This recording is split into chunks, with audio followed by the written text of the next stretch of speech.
வணக்கம். மார்க்கெட் நம்ம எதிர்பார்த்த மாதிரி இன்னைக்கு -90ல் க்ளோஸ் ஆயிருக்கு. -90 இருந்தாலும் ஒரு சைடில் நீங்கள் எடுத்து பார்த்தீங்கன்னா பாசிட்டிவ் நம்ம எடுத்துக்கலாம். மந்த்லி சார்ட்டில் ஒரு ரிவர்சல் வந்து அக்டோபர் மாதத்தோட மந்த் எண்டில் வந்து கன்ஃபர்மேஷன் வந்திருக்கு. ஸோ செப்டம்பரோட லோவை உடச்சி அக்டோபரில் வந்து கீழே க்ளோஸ் ஆயிருக்கு. ஸோ மந்த்லி சார்ட்டில் கன்ஃபர்மேஷன்னால நிறைய பேர் எதிர்பார்த்தது வந்து பெரிய லெவலில் ஃபால் வரும்ன்றது எதிர்பார்த்தாங்க. பட் இன்னைக்கு மார்னிங்ல இருந்தே ரொம்ப ஃப்ளாட்டிஷாக போய் மத்தியானத்துக்கு மேலே தான் ஸ்லோவாக வந்து சரிய ஆரம்பிச்சிச்சு. நேற்று நிறைய ஹெவி கால் ரைட்டிங் இருந்துச்சு. ஸோ கால் ரைட் பண்ணவங்க அத்தனை பேருமே வந்து செம்ம பாசிட்டிவ்ல இருக்கிறாங்க. பட் க்ளோஸ் ஆனது வந்து ஜஸ்ட் பிலோ 19,000 லெவல் கீழே க்ளோஸ் ஆயிருக்கு. 19,989. ஆனால் மார்க்கெட் ப்ரீமியமில் இருக்குது. 64 பாயிண்ட்ஸ் ப்ரீமியமில் இருக்குது. பேங்க் நிஃப்டி ஓரளவுக்கு வந்து ஸ்டேபிளாக இருந்துச்சு. பட் 145 பாயிண்ட்ஸ் வந்து ஒரு பெரிய ஃபால் கிடையாது. பட் ஸ்டில் ஃபால்ன்றதை நம்ம எடுத்துக்க வேண்டியதுதான். ஏன்னு சொன்னால் இந்த 42,000 தவிர்க்க முடியாத ஒரு நம்பர்ன்றது நான் சொன்னேன். பார்க்கலாம் அடுத்த வாரத்துக்குள்ள வந்து அந்த நம்பரை டச் ஆகுதான்றது நம்ம பார்க்க வேண்டிய ஒரு விஷயம். அகெயின் பேங்க் நிஃப்டி 224 பாயிண்ட்ஸ் வந்து பாசிட்டிவ் சைடில் இருக்குது. ஸோ ப்ரீமியமில் தான் இருக்குது பேங்க் நிஃப்டியை பொறுத்த வரைக்கும். அண்ட் நிஃப்டியும் வந்து ப்ரீமியமில் தான் இருக்குது. பார்க்க வேண்டிய விஷயம் வந்து நாளைக்கு நிஃப்டி அண்ட் பேங்க் நிஃப்டி ஒரு ரிவர்சல் கொடுக்குமா ட்ராப் பண்ணுறதுக்கு தான். நிறைய பேர் வந்து கால் ஹெவியாக ரைட் பண்ணியிருக்கிறாங்க. பட் தள்ளி ரைட் பண்ணியிருக்கிறாங்க. யாருக்குமே வந்து அந்த தில்லு கிடையாது அட் தி மணியில் வந்து எழுதுறதுக்கு. 19,000 லெவலில் வந்து ஜாஸ்தி கால் ரைட் ஆகலை. நீங்கள் வந்து எடுத்து பார்த்தீங்கன்னா 19,100ல் வந்து 1,43 lakh கால் ரைட் ஆயிருக்கு. அதே மாதிரி 19,200ல் 1,20 lakh கால்ஸ் வந்து ரைட் பண்ணியிருக்கிறாங்க. ஸோ இந்த ரெண்டு லெவலை வந்து கிராஸ் பண்ணுறதுக்கான சாத்தியக்கூறு வந்து ரொம்ப கம்மி.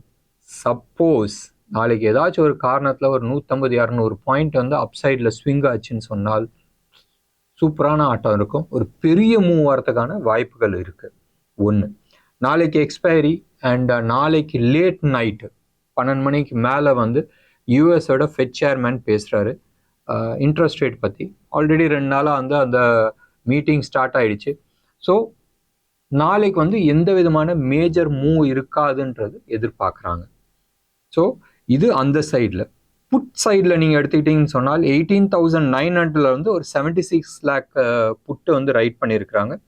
அண்ட் 18,800ல் வந்து ஆல்மோஸ்ட் 81,54,000 புட்டு வந்து ரைட் பண்ணியிருக்கிறாங்க. கால் சைடில் லாக் ஆன மாதிரி புட் சைடில் வந்து அந்த அளவுக்கு லாக் ஆகலை. ஸோ டவுன் சைடு வந்தாலும் வரலாம்ன்றது அதனால கொஞ்சம் கம்மியாக இருக்குது. So more weightage is on the resistance சைடில் இருக்குது rather than on the support side. So இது ஒரு சைடு வச்சுக்கலாம்.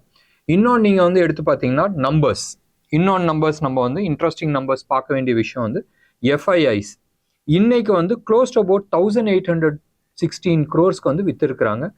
DIIs ஆல்மோஸ்ட் 1,200 கோடிக்கு வந்து வாங்கியிருக்கிறாங்க. ஸோ டிஃப்ரென்ஸ் வந்து வெறும் 200 கோடி தான். ஸோ அந்த ஒரு ரீசன்னால் தான் அந்த ஃபால் வந்து ரொம்ப சாஃப்ட் ஃபாலாக இருந்துச்சு இன்னைக்கு. ஓவராலாக நீங்கள் வந்து அக்டோபர் மாதத்தில் FIIs 26,000 கோடிக்கு வந்து விற்றுருக்குறாங்க அப்ராக்சிமேட்லி, சில்லறை நான் விட்டேன். அண்ட் DIIs 25,000 கோடிக்கு வந்து வாங்கியிருக்கிறாங்க. ஒன்று, செப்டம்பரில் FIIs 26,600 கோடிக்கு விற்றுருக்குறாங்க. DIIs ஆல்மோஸ்ட் 20,300 கோடிக்கு வாங்கியிருக்கிறாங்க. ஸோ போன மாதம் வந்து ஒரு 1000 கோடி வந்து கம்மியாக இந்தியா வாங்கியிருக்கு. அதாவது DIIs நம்ம மியூச்சுவல் ஃபண்ட்ஸு இவங்க எல்லாமே. அண்ட் செப்டம்பர் மாதத்தில் ஆல்மோஸ்ட் 6,000 கோடி வந்து வித்தியாசம் வருது. இதே இது ஆகஸ்ட்டில் நீங்கள் எடுத்துக்கிட்டிங்கன்னு சொன்னால் FIIs வெறும் 20,600 கோடிக்கு தான் விற்றாங்க. வெரஸ் DIIs 26,000 கோடிக்கு வந்து வாங்கியிருக்கிறாங்க. ஸோ எக்ஸ்ட்ரா போன மாதம் அதாவது ஆகஸ்ட் மாதம் வாங்கினது வந்து செப்டம்பரில் வந்து ஆஃப்செட் ஆகிருக்கு. அதுக்கு முன்னாடி நீங்கள் வந்து 3 மாதம் நீங்கள் எடுத்துக்கிட்டிங்கன்னா FIIs ஆல்மோஸ்ட் மாதம் 20,000-25,000 கோடிக்கு வந்து வாங்கியிருக்கிறாங்க. ஸோ அந்த இடத்த தான் இப்போ வந்து ப்ராஃபிட் புக் பண்ணிகிட்ருக்காங்க. ஸோ இட்ஸ் அட்வான்டேஜ் இந்தியாவை பொறுத்த வரைக்கும். அண்ட் நம்ம வந்து மேலே இருந்து ஒரு 1,000-1,500 பாயிண்ட் தான் கீழே விழுந்திருக்கிறோம். வேறஸ் வெஸ்டர்ன் வேர்ல்டில் பெருசாக வந்து கீழே விழுந்திருக்கிறாங்க. ஸோ ஸ்டில் நம்ம வந்து far ahead of others in terms of year to date ரிட்டர்ன்ஸில். ஸோ இது ஒரு சைடு இருக்கட்டும். இன்னொன்று சைடு இது வந்து ஒரு இன்ட்ரெஸ்டிங் நம்பர்ஸ். ஸோ நம்ம வந்து நிஃப்டி, பேங்க் நிஃப்டி வந்து எந்த லெவலில் லாக் ஆகுன்றது நம்ம சொல்லியிருக்கிறோம். இப்போ இன்னொன்று நம்பர் 1ஆம் தேதி இல்லை, ஸோ எல்லா நம்பர்ஸும் பார்க்கணும்ல. ஜிஎஸ்டி கலெக்ஷன்ஸ் ஆல்மோஸ்ட் போன வருஷத்தோட இந்த வருஷம் வந்து 13% எக்ஸ்ட்ரா கலெக்ட் ஆயிருக்கு. நான் முந்தா நேத்தே வந்து நான் சொல்லியிருந்தேன், அக்டோபர் மாதத்துக்கான ஜிஎஸ்டி கலெக்ஷன், ஆட்டோ சேல்ஸு, மற்ற நம்பர்ஸ்லாம் வந்து செம்ம பாசிட்டிவாக இருக்குன்றது நான் சொல்லியிருந்தேன். அதே எதிரொலி தான் இப்போ காட்டியிருக்கு. 1,72,000 கோடி இதுதான் வந்து ஜிஎஸ்டி கலெக்ஷன் ஃபார் அக்டோபர். மெயினாக ஃபெஸ்டிவ் சீசன், இந்த தடவை ஃபெஸ்டிவ் சீசனில் ஆட்டோ சேல்ஸ் சூப்பராக நடந்திருக்கும். கோல்டு சேல்ஸ் ரொம்ப நல்லா நடந்திருக்குன்றது சென்னையில் இருக்கிற ஹோல்சேல் டீலர்ஸ்கிட்ட பேசிகிட்டு இருக்கும்போது பரவலான ஒரு நம்பர்ஸ் அது. ஸோ இது எல்லாமே வந்து கலெக்ஷனில் வந்து காட்டியிருக்கு, ஜிஎஸ்டி கலெக்ஷனில் காட்டியிருக்கு.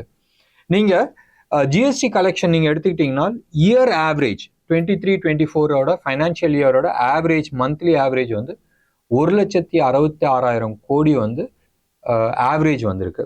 ரொம்ப நல்ல நம்பர். அண்ட் கவர்மெண்ட்க்கு வந்து ஃபயரிங் பவர் கிடைக்கும். எலெக்ஷனில் கட்டாயம் வந்து பிஜேபி கவர்மெண்ட் வந்து சும்மா விடாது, பெருசாக வந்து எடுத்து செலவு பண்ணுவாங்க. எல்லா கட்சியும் பற்ற விஷயம் தானே, பிஜேபி மட்டும் விதி விலக்கா? ஸோ நிறைய சோஷியல் இஷ்யூஸ்க்கு வந்து நிறைய ஸ்பெண்ட் பண்ணுவாங்க. சரி, இப்போ வண்டி, அடுத்தது வந்து ஆட்டோ சேல்ஸ். எப்பயுமே வந்து ஆட்டோ சேல்ஸ் மாதம் 1ஆம் தேதி அன்னைக்கு வரும். எல்லா கம்பெனிஸுமே வந்து ரெக்கார்ட் சேல்ஸ் கொடுத்துருக்குறாங்க. அது மாருதி ஆகட்டும், ஹுண்டாய் ஆகட்டும், டாடா மோட்டார்ஸ் ஆகட்டும், டொயோட்டா ஆகட்டும், மஹேந்திரா அண்ட் மஹேந்திரா ஆகட்டும், ஏச்சர் மோட்டார்ஸ், நம்ம ராயல் என்ஃபீல்டு ஆகட்டும், ஹீரோ ஆகட்டும், டிவிஎஸ் ஆகட்டும், இவங்க எல்லாருமே வந்து record sales. So in fact Royal Enfield வந்து அவங்களோட எக்ஸ்போர்ட் நம்பர் அடி வாங்கினாலும் டொமஸ்டிக் சேல்ஸ் வந்து அது காம்பன்சேட் பண்ணியிருக்கிறாங்க. ஓவராலாக நீங்கள் வந்து எடுத்து பார்த்தீங்கன்னா 13.5 to 14.5% வந்து இயர் ஆன் இயர் இன்க்ரீஸ் ஆயிருக்கு. 14% நீங்கள் வச்சிங்களேன், 14% இன்க்ரீஸ் ஆயிருக்குன்றது சாதாரண விஷயம் கிடையாது. வென் உலகம் பூரா ரிசெஷன் பற்றி பேசிகிட்டு இருக்கும்போதும் நம்ம வந்து சேல்ஸ் க்ரோத் பற்றி பேசிகிட்டு இருக்கோம். இதில் என்ன ஒரே ஒரு இன்ட்ரெஸ்டிங் பார்ட்டை நீங்கள் எடுத்துக்கிட்டீங்கன்னு சொன்னால், இதுதான் உச்சமாக இருக்குன்றாங்க. அதாவது இதுக்கப்புறமா சேல்ஸ் வந்து ஸ்லோ டவுன் ஆகுன்றது எல்லாருமே எதிர்பார்க்குறாங்க. எஸ்பெஷலி மாருதியும் வந்து அதான் சொல்லியிருக்கிறாங்க. தட் இன்னம்லாம் 2024 மிட் வரைக்கும் இந்த உச்சத்துலேருந்து கீழே சரியறதுக்கான வாய்ப்பு தான் ஜாஸ்தி இருக்குது. இதுக்கு மேலே நம்பர்ஸ் வரதுக்கான வாய்ப்புகள் கம்மியாக இருக்குன்னு தான் எல்லா ஆட்டோ கம்பெனிஸுமே வந்து சொல்கிறாங்க. ஸோ தட் மீன்ஸ் இவங்க எல்லாருமே வந்து அந்த ரிசெஷனை சொல்லுவாங்கள்ல, ஒரு புயல் வரத்துக்கு முன்னாடி ஒரு அமைதி வரும் அண்ட் ஒரு உச்சம் வந்துட்டு அங்கேருந்து அமைதி ஆகிறதுக்கான சான்சஸ் இருக்குது.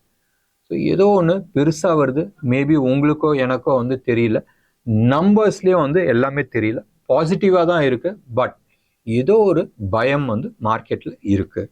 ஸோ பார்க்கலாம். இந்த டேட்டாஸ் நீங்கள் வந்து எடுத்து பாருங்கள். நம்மளோட இன்னைக்கு நிஃப்டி டேட்டாஸ் நம்ம பார்த்தோம், ஆப்ஷன் டேட்டாஸ் பார்த்தோம். இது எல்லாமே வந்து பெரிய சரிவை காட்டல. நம்பர்ஸ் அது வந்து எஃப்ஐஐஸோட நம்பர்ஸ் ஆகட்டும், டிஐஐஸோட நம்பர் ஆகட்டும், இல்லை நம்ம ஜிஎஸ்டி கலெக்ஷன் நம்பர் ஆகட்டும், இல்லை ஆட்டோ நம்பர் ஆகட்டும், இது எல்லாமே வந்து ஒரு பாசிட்டிவ் ஃபிகர்ஸ் தான் வந்து காட்டிக்கிட்டு இருக்கு. பார்க்கலாம் நாளைக்கு மார்க்கெட் எப்படி பர்ஃபார்ம் பண்ணுறது. நன்றி, வணக்கம்.